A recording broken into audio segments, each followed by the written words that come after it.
বন্ধুরা, আজ ভিডিও ধারণ করছি খুলনার প্রাণকেন্দ্র অর্থাৎ খুলনার রয়্যালের মোড় থেকে।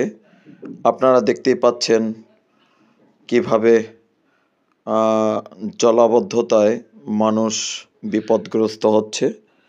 এই খুলনা শহর অল্প একটু বৃষ্টি হলেই চারদিকে জলে থই থই টয়টম্বুর হয়ে পড়ে। খুলনা সিটি কর্পোরেশনের যে খুলনা সিটির আয়তন ৪৫.৬৫ বর্গ কিলোমিটার। খুলনা সিটি কর্পোরেশনের ৩১টি ওয়ার্ড নিয়ে পরিচালিত। সব ওয়ার্ডগুলোতেই জলাবদ্ধতার সমস্যা রয়েছে। নদীর পাড়ে যারা বসবাস করে তারা নদী ভাঙনের সবসময় আতঙ্কে থাকে, কখন তাদের সর্বনাশা নদী তাদের কেড়ে নেয়।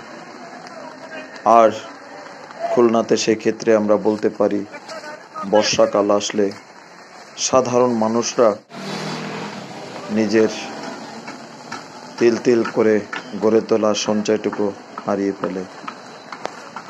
জীবনের সাথে যুদ্ধ করে কত কষ্ট করে একটি সংসার তৈরি করে, আর সেই জলাবদ্ধতা যখনই দেখা দেয়, নিচতলায় যারা বসবাস করে তাদের ছোট ছোট সংসারগুলো ধ্বংস হয়ে যায়, তাদের পরিবারটি বড় ধরনের বিপদগ্রস্ত হয়। আপনারা দেখছেন রাস্তার সংস্করণ হচ্ছে। এ তো রাস্তা সংস্করণ নয়, পুকুর খনন করা হচ্ছে।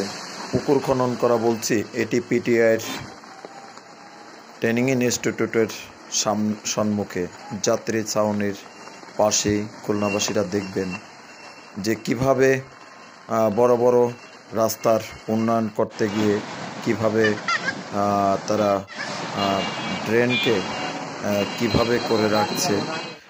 অর্থাৎ যখনই জলাবদ্ধতা হয় তখনই যখন অন্য এলাকার রিক্সাগুলি রাস্তায় এভাবে যাত্রী নিয়ে রওনা দেয়, তখন কিন্তু বিপদে পড়ে প্রত্যেক মুহূর্তেই তাদের এক একজন বিপদ সম্মুখীন হয়।